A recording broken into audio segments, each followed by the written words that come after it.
यो आज हाम्रो लास्ट लेक्चर यो च्याप्टरको युनिट 2 रिस्क इन ब्याङ्किङ बिजनेसको यो लास्ट लेक्चरमा धेरै कुरा पनि छैन र हामीले हिजो पढेको कुरालाई अलिकति हिजो चाहिँ तीनटा कम्पोनेन्टलाई छुट्टाछुट्टै पढेको थियौँ।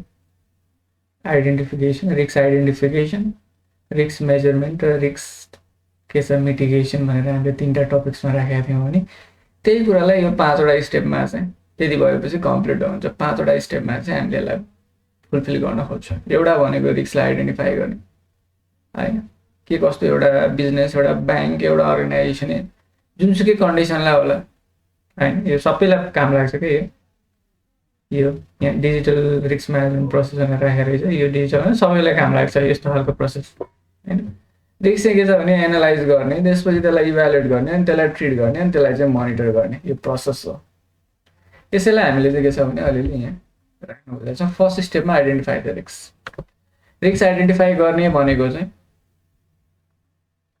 अब कस्तो कस्तो रिस्क हो त बिजनेसले चाहिँ के छ भन्दाखेरि आफ्नो अपरेटिङ इन्भाइरोमेन्टमा चाहिँ के कस्ता रिस्कहरू चाहिँ the first step is to identify the risk that the business is expose to in its operating environment. त्यहाँ के छ लिगल रिस्क होला, इन्भाइरोमेन्टल रिस्क होला, मार्केट रिस्क होला, रेगुलेटरी रिस्क होला, अरू रिस्कहरू होला। यो जेनरल कुरा हो, यो ब्याङ्कसँग स्पेसिफाइड कुरा होइन। हामीले ब्याङ्कको रिस्क स्पेसिफिक रिस्कहरू हेरिसक्यौँ। फरेक्स रिस्क छ, कन्ट्री रिस्क छ, त्यसपछि सबभन्दा इम्पोर्टेन्ट त भनेको क्रेडिट रिस्क भयो होइन, लोन लगानी गरिसकेपछि हुने risk, interest rate risk, market risk भयो होइन, अनि फन्डिङ हुनको लागि रिस्क हुने लिक्विडिटी रिस्क भयो। त्यस्ता रिस्कहरू हामीले आइडेन्टिफाई गऱ्यौँ, हेऱ्यौँ। अब तिनीहरूको रिस्क चाहिँ के छ भन्दा त्यो बाहेक अरू रिस्कहरू पनि होला। अपरेसनल रिस्कमा के हुनसक्छ त पार्टिकुलरली ती कुराहरू होला होइन, त्यसलाई आइडेन्टिफाई गर्ने। अनि त्यसपछि के छ भन्दाखेरि चाहिँ हामीले सबै आइडेन्टिफाई कसरी गर्ने भने ब्रेन स्ट्रमिङ गर्ने, इम्प्लोइसँग फिडब्याक लिने होइन। त्यसपछि के छ भन्दा पेसिमिस्टिक भएर वर्स्ट केस सिनारियो के हुन्छ हेर्ने भनेर हामीले हिजो डिस्कस गरेका थियौँ। त्यसरी चाहिँ के छ भन्दाखेरि चाहिँ हाम्रो रिस्कलाई चाहिँ लिस्ट आउट गर्ने। फर्स्टमा पोसिबल रिस्कहरूलाई चाहिँ यसरी लिस्ट आउट गर्ने। त्यो लिस्ट आउट भएको रिस्कलाई के छ भन्दाखेरि अब एनालाइज गर्ने, लजिकल्ली एनालाइज गर्ने। कतिको के छ भन्दाखेरि त्यो पोटेन्सियल टु द हार्म कतिको छ त होइन, प्रोबेबिलिटी अफ अकरेन्स कति छ त, त्यो दुइटै कुरा हो है। एउटा प्रोबेबिलिटी अफ अकरेन्स हिजो हामीले कुरा गरेका थियौँ, एउटा अकरेन्स प्रोबेबिलिटी कति छ अफ अकरेन्स होइन। त्यो अर्को चाहिँ के छ, त्यसपछि के छ त्यसको चाहिँ risk of harm, risk of loss कति छ, त्यो दुइटालाई हेर्नु पर्यो। हाई होला, मिडियम होला, लो होला, हाई होला, मिडियम होला, लो होला। यो पनि एउटा रिस्कलाई एनालाइज गर्ने तरिका। पार्टिकुलर रिस्क क्रेडिट रिस्कलाई हेर्नु। क्रेडिट रिस्क भनेको यो पोसिबिलिटी अफ अकरेन्स पनि हाई छ, यसलाई हामीले 3 to 1 यो क्रेडिट रिस्क ब्याङ्कमा चाहिँ के छ पोसिबिलिटी अफ अकरेन्स पनि हाई छ, यो यसले पनि यताबाट पनि 3 स्कोर पाउँछ। अनि त्यसपछि के छ रिस्क अफ लस पनि एकदम हाई छ, यताबाट पनि 3, यो इन्टु यो गऱ्यो भने 9 आउने हो यसको रिस्क स्कोर होइन। त्यस्तै अब के छ एक्सिडेन्ट हुने रिस्क, त्यसको प्रोबेबिलिटी अफ के छ भन्दाखेरि चाहिँ 1 होला, प्रोबेबिलिटी हुने एकदम एक्सिडेन्ट भइरहने केस हुँदैन। तर लसको के छ भन्दाखेरि चाहिँ भइहाल्यो भने चाहिँ यो चाहिँ फेरि के छ हाई होला, यहाँ यो ठाउँमा होला यो होइन। 3 into 1 3 होला। एक्सिडेन्ट हुने केस चाहिँ के छ भने 3 स्कोर आउन सक्छ। यसलाई चाहिँ हामीले 1 to 9मा स्कोरिङ गरेर क्याटेगोराइज गर्न सक्छौँ, रिस्कलाई ऱ्याङ्क गर्न पनि सक्छौँ। रिस्कलाई एनालाइज गर्ने भनेको चाहिँ यही दुइटा कुरा। अब कतिको यो के छ भने इम्पोर्टेन्ट रिस्क हो त, यसको चाहिँ साइज अफ लस कति हुन्छ त, यसको स्कोप कस्तो छ त, त्यही कुरालाई हेरेर हामीले चाहिँ के छ भन्दा रिस्कलाई एनालाइज गर्ने है। यसमा आइडेन्टिफाई भएको सबै रिस्कलाई इन्डिभिजुअली एनालाइसिस गर्नुपर्छ, म्यापिङ गर्नुपर्छ। रिस्क फ्रेमवर्कमा चाहिँ म्याप गर्नुपर्छ। त्यसरी म्याप गरिसकेपछि बल्ल के छ भन्दाखेरि त्यसलाई इभ्यालुएसन गर्ने प्रपर स्कोर आउँछ र त्यसको चाहिँ के छ भने प्रपर के छ भन्दा यो मैले अहिले भनेको मात्र नभएर अरू एप्रोच पनि हुन्छ म्यापिङ गर्ने। ब्याङ्कले आफ्नो एप्रोच बनाएको हुन्छ है। त्यसरी चाहिँ के छ भने रिस्कलाई चाहिँ एनालाइज गर्ने। धेरै कुरा छैन, फटाफट सकिन्छ। त्यसपछि अर्को छ अब evaluate or rank the risk. अघि मैले भनिसकेँ त्यही कुरा। रिस्कलाई चाहिँ के छ भने लजिकली एनालाइज गरिसकेपछि अब के छ, अहिले हामीसँग भएको रिस्कको चाहिँ स्कोरहरू आयो। जस्तो भनौँ हामीले चाहिँ रिस्कको लिस्ट आउट गरे, क्रेडिट रिस्क यसको आयो 9, लिक्विडिटी रिस्क लिक्विडिटी स्कोर आयो 9.6। अनि त्यसपछि हामीसँग कन्ट्री, हाम्रो ब्याङ्क चाहिँ बाहिर फरेन कन्ट्रीमा त्यति खासै ट्रान्जेक्सन गरिरहेको छैन, त्यही भएर यसको रिस्क आयो के छ 3। त्यसपछि अर्को होला फायर एक्सिडेन्ट रिस्क भनौँ न, एक्सिडेन्ट रिस्क यसको पनि 3 आयो। अरू केही रिस्क होला, अदर रिस्क के छ भने यसको 1 आयो। मार्केट रिस्क होला, हामीले एनालाइज गरेर इभ्यालुएट गर्ने यसरी हो, यसको चाहिँ 2 आयो। यसको चाहिँ अब 2 मात्रै नहुने, यसको चाहिँ 8 आयो मानिलिउँ। यसरी चाहिँ के छ भन्दाखेरि रिस्कको स्कोरहरू आयो। अब स्कोर अनुसार हामीले के गर्नु पर्यो, प्रायोरिटाइज गर्नु पर्यो। त्यो भएको कारणले गर्दाखेरि के छ, यसलाई चाहिँ क्रेडिट रिस्कलाई बढी हेर्नु पर्यो, यसको स्कोर बढी छ। अदर रिस्क हामीले अरू रिस्क पनि आइडेन्टिफाई गरेका थियौँ, त्यसको चाहिँ खासै देखेन भने यसलाई नेग्लेक्ट गरे नि भयो। एक्सिडेन्ट रिस्कलाई पनि के छ, मोनिटर वाच गर्नु चाहिँ पर्यो। अब त्यसमा चाहिँ इन्भेस्टमेन्ट गर्न सकिँदैन, त्यसलाई चाहिँ के छ भन्दा मोनिटर वाच गर्नु पर्यो, त्यही कुरा हो। यसरी चाहिँ हामीले चाहिँ के छ भन्दाखेरि चाहिँ रिस्कलाई चाहिँ प्रायोरिटाइज गर्ने हो कि मोनिटर गर्ने, यसरी इभ्यालुएट गर्ने, र्याङ्क गर्ने भनेको प्रायोरिटाइज गर्ने। हायर र्याङ्कमा परेको या के छ भने मोर स्कोर आएकोहरूलाई बढी प्रायोरिटी दिनु पर्यो। 9 स्कोर आयो रिस्क स्कोर भने यसको प्रायोरिटी 1 हुनु पर्यो। यसलाई एकदम राम्रोसँग सेड्युल गर्नु पर्यो, यसलाई के छ एनालाइज गर्नु पर्यो, यसलाई चाहिँ म्यानेजमेन्ट गर्ने स्ट्राटेजीहरू बनाउनु पर्यो, यसमा बढी फोकस गर्नु पर्यो हैन। जसको रिस्क कम हुन्छ त्यसलाई चाहिँ के छ भने कम प्रायोरिटाइज गर्नु पर्यो। त्यसलाई चाहिँ खालि हामीले चाहिँ रिस्क म्यानेजमेन्ट एप्रोच हामीले योभन्दा अगाडि हेरेका थियौँ मिटिगेसन गर्ने बेलामा हैन। त्यसलाई ट्रान्सफर गर्ने हो कि त्यसलाई ट्रिटमेन्ट गर्दाखेरि कसरी गर्ने भन्ने कुरा फेरि तल आउँछ हैन। यसरी चाहिँ के छ भन्दाखेरि चाहिँ रिस्कलाई चाहिँ के गर्नु पर्यो, इभ्यालुएट गर्नु पर्यो, इभ्यालुएट र र्याङ्क गर्नु पर्यो। त्यसपछि ट्रिट द रिस्कलाई ट्रिट गर्नु पर्यो। यसको ट्रिटमेन्ट डिटेलली तलपट्टि एकचोटि म अझै लिस्ट आउट गर्छु, हिजो पनि हामीले हेरेको। एभोइड गर्न सकिन्छ। अब के छ भन्दाखेरि चाहिँ कम्प्लिटली त्यो बाटो हिँड्दैन, एभोइड होला हैन। त्यसपछि ट्रान्सफर गर्न सकिन्छ, त्यसै इन्सुरेन्स कम्पनीलाई ट्रान्सफर गर्न सकिन्छ। ए रिस्कहरू इन्सुरेन्स कम्पनीलाई ट्रान्सफर गर्न सकिन्छ भने ट्रान्सफर गर्नु पर्यो हैन। त्यसपछि अरू के थियो हामीले योभन्दा अगाडि आउटसोर्सिङ गर्ने कुरा गरेका थियौँ। त्यसपछि अरू कुराहरू पनि हामीले के थियो भन्दाखेरि लिस्ट आउट गरेका थियौँ। त्यसरी चाहिँ ट्रिट गर्नु पर्यो यहाँ, त्यो भनेको every risk need to be eliminated र contained as much as possible हैन। सकेसम्म त्यसलाई चाहिँ के गर्नु पर्यो भन्दाखेरि चाहिँ कन्टेन्ट गर्नु पर्यो, त्यसलाई चाहिँ इलिमिनेट गर्नु पर्यो, त्यसलाई चाहिँ हटाउन प्रयास गर्नु पर्यो। It is done by connecting it with the expert in the field to which the risk belongs.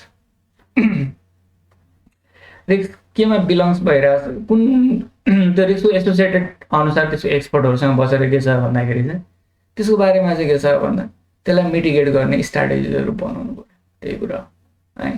In a manual environment this entitles containing each and every stakeholders and then setting up meetings so everyone can talk and discuss the issue. कसरी गर्ने भन्ने बारेमा चाहिँ अझै तल बढिन्छ। त्यसपछि के छ भन्दाखेरि ट्रिटमेन्ट गरिसकेपछि त्यसले कस्तो रिजल्ट आइरहेको छ, ठिक छ कि छैन भनेर मोनिटर र रिभ्यू पनि हामीले गरिरहेको है।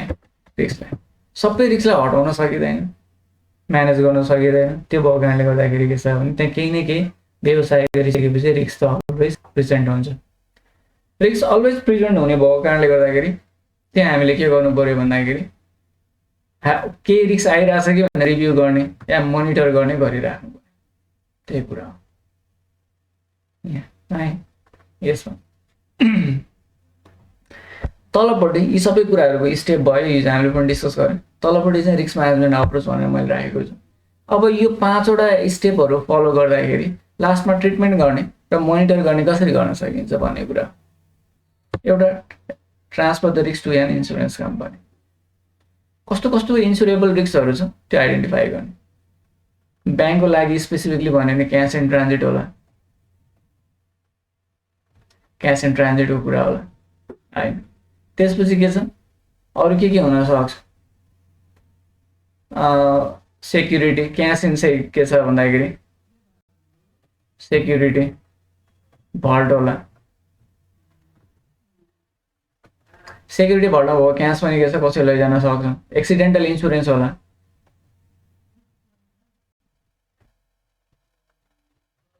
इन्सुरेन्स होला, क्रेडिट र डिपोजिटको पनि इन्सुरेन्स हुन्छ आजकल, क्रेडिट एन्ड डिपोजिट इन्सुरेन्स होला। यिनीहरू चाहिँ के छ भन्दाखेरि यसरी चाहिँ इन्सुरेन्स कम्पनीलाई चाहिँ के छ हामीले आइडेन्टिफाई गरेको इन्सुरेबल रिस्कहरू त्यो सकिन्छ भने इन्सुरेन्स कम्पनीमा ट्रान्सफर गरिदिने। त्यो भने अहिले थोरै प्रिमियम तिर्नु पर्यो भने भोलि लस हुँदाखेरि त्यसले के गर्छ भन्दा रिकभर गर्छ, त्यो कुरा। Transfer the function that produce the risk to the third party, यो आउटसोर्सिङ भने आउटसोर्सिङ गरिदिने। हिजो पनि मैले भनेको थिएँ हामीले रोड बनाउने ठेक्का ल्याएको छ, त्यो ठेक्का लिएको रोड बनाउनेमा ब्लास्ट गर्नुपर्ने छ, त्यहाँ हाम्रो कम्पनीको एक्सपर्टिज छैन भने त्यो पार्ट के गर्नु पर्यो, अर्कोलाई आउटसोर्सिङ गरिदिनु पर्यो, अर्कोलाई ट्रान्सफर गरिदिनु पर्यो, त्यो गरेर रिस्क किन लिने, त्यो कुरा। अहिले धेरै कामहरू आउटसोर्सिङ हुन्छ, क्लिनिङको काम हैन, त्यसपछि के छ भन्दाखेरि अफिस मेन्टेनेन्सको कामहरू, तिनीहरूको स्टाफ राख्दाखेरि के छ भने स्टाफको पर्फर्मेन्स नहुने, स्टाफले काम ढिलो गर्ने भएको कारणले गर्दा अहिले यो सेक्युरिटी गार्डहरू हैन, यो के छ भने पियोनको कामहरू सबै के छ कम्पनीहरूले गभर्मेन्टले धरि आउटसोर्सिङ गर्छ। तिनीहरूले लिएर आएर जोखिम बहन गर्नुभन्दा, उनीहरूलाई थाहै बनाएर काम कम गर्ने बनाउनुभन्दा, उनीहरूको मोटिभेसन कम गर्नुभन्दा बरु के छ भन्दाखेरि हामीले चाहिँ आउटसोर्सिङ त्यस्तो खालको स्टाफ सप्लाई गर्ने कम्पनीलाई चाहिँ त्यो काम दिने। भोलि चित्त बुझेन भने अर्को मान्छे ल्याएर राखिदिन्छ, उसले त्यहाँबाट अर्कोसँग ट्रान्सफर गरिदिन्छ त्यो मान्छे। त्यसरी चाहिँ के छ भन्दाखेरि चाहिँ यो यसरी रिस्कलाई चाहिँ ट्रान्सफर गरेर म्यानेज गर्न सकिन्छ। अर्को purchase derivative contract to reduce risk, forward contract, hedging गर्ने भनेको, हेजिङ गर्ने कुरा पनि हामीले हिजो डिटेलली डिस्कस गरेका थियौँ। हेजिङ कसरी गर्ने भने इन्कमिङ र आउटगोइङलाई चाहिँ के छ भन्दा मेन्टेन गर्ने। हेजिङको कुरा अलिक तल हो गरे भयो। डेरिभेटिभ कन्ट्र्याक्ट भनिसकेपछि हामीले फरवर्ड कन्ट्र्याक्ट भन्यो, फरवर्ड फ्युचर कन्ट्र्याक्ट। हामीलाई चाहिँ के छ भन्दाखेरि अब आउने 6 महिना 1 वर्षभित्र यति फरवर्ड करेन्सी चाहिएको छ, त्यस्तो फरवर्ड कन्ट्र्याक्ट किनेर बसिरहेको। यति हाम्रो चाहिँ के छ, अब बेकरी इन्डस्ट्री हो भने बेकरी इन्डस्ट्रीको लागि चाहिँ अब आउने फ्लोर चाहिएला, गहुँ चाहिएला हैन, उसलाई चाहिँ अरू सप्लाईहरू चाहिएला, उसलाई अब आउने के छ भन्दाखेरि समयमा त्यो खालको चाहिँ उसलाई चाहिँ सप्लाई चाहिन्छ भने त्यतिखेर उसले चाहिँ आजै कन्ट्र्याक्ट गरेर बस्ने, भोलि पर्सिलाई चाहिँ डेलिभरी गर्ने गरी एउटा प्राइसमा। अब के छ भन्दाखेरि 1000 टन के छ म व्हिट एट द रेट ₹50 पर केजीको दरले 1000 टन भनौँ न, एउटा इन्डस्ट्रीले चाहिँ के छ भन्दाखेरि सप्लायरसँग या बजारबाट चाहिँ के गर्यो भन्दाखेरि 6 महिनापछि किन्ने एग्रिमेन्ट गर्यो। अब उसको प्राइस बढ्यो भने घट्यो भने उसलाई चाहिँ के छ भन्दाखेरि चाहिँ फ्लक्चुएसन होला र त्यसले चाहिँ समस्या बनाउला भन्ने भयो भने इनपुट प्राइसलाई म्यानेज गर्नु सक्यो। त्यसले चाहिँ डेरिभेटिभ कन्ट्र्याक्टहरूले चाहिँ के गर्छ भन्दाखेरि चाहिँ हाम्रो आज अब भविष्य हुन सक्ने फ्लक्चुएसनलाई चाहिँ म्यानेज गर्न सकिन्छ। प्राइस रिस्क फ्लक्चुएसनलाई मोस्टली है, इनपुट प्राइस जस्तो क्रुड अइलको पनि त्यस्तो हुन्छ। क्रुड अइल कम्पनीहरूले चाहिँ के छ क्रुड अइलको डेरिभेटिभ कन्ट्र्याक्टहरू किनेर बसिरहेको, किन क्रुड अइलको प्राइस त घट्ने बढ्ने भइरहन्छ, त्यसलाई प्रोसेस गरेर पेट्रोलियम पदार्थ निकाल्ने कम्पनीहरू हुन्छ। त्यो भएको कारणले गर्दाखेरि फरवर्ड कन्ट्र्याक्ट किनेर बसेको हुन्छ। बढिहाल्यो या घटिहाल्यो भने उनीहरू स्टेबल पोजिसनमा हुन्छ। त्यो अर्को चाहिँ रिड्युस के छ भने probability of occurrence of an adverse event. यसले पनि के छ भन्दाखेरि यो भनेको चाहिँ अब एडभर्स इभेन्ट हुन्छ भने त्यसलाई के छ भने हुने प्रोबेबिलिटी घटाउनु पर्यो। त्यसले चाहिँ के छ भने दिने प्रब्लमलाई चाहिँ रिड्युस गर्नु पर्यो त्यो भनेको। जस्तो अब हाम्रो प्लान्ट चलिरहेछ, व्यवसायमा प्लान्ट चलिरहेछ, त्यो प्लान्टलाई चाहिँ के गर्नु पर्यो, बेला बेलामा सर्भिसिङ गरिराख्नु पर्यो, ग्रिजिङ गरिराख्नु पर्यो, मेन्टेनेन्स गरिराख्नु पर्यो, रुटिन चेकअप गरिराख्नु पर्यो, कतै प्रब्लम आएको छ कि भनेर। अनि के छ भने अब प्रब्लम आउँदैछ भने आइडेन्टिफाई भयो भने सुरुमै त्यसलाई मेन्टेन गर्नु पर्यो, त्यो भयो भने हाम्रो काम डिस्टर्ब हुँदैन, त्यो भनेको। भइहाल्छ कि भनेर चाहिँ के छ भन्दाखेरि प्रोबेबिलिटी अफ एडभर्स इभेन्टलाई घटाउने तरिका भनेको अर्को, अब फायर होला कि भनेर चाहिँ एन्टी फायर इन्स्ट्रुमेन्टहरू इन्स्टल गर्नु पर्यो, त्यहाँ सेफ्टी के छ भन्दाखेरि डिभाइसहरू राख्नु पर्यो, हेलमेटहरू लगाउनु पर्यो, त्यो भनेको। त्यो गऱ्यो भने के हुन्छ, केही भइहाल्यो भने पनि के छ भने त्यसको एडभर्स इफेक्टलाई घटाउन सकिन्छ, एडभर्स इभेन्टलाई घटाउन सकिन्छ, त्यो भनेको है। Reduce the magnitude of loss associated with an adverse event.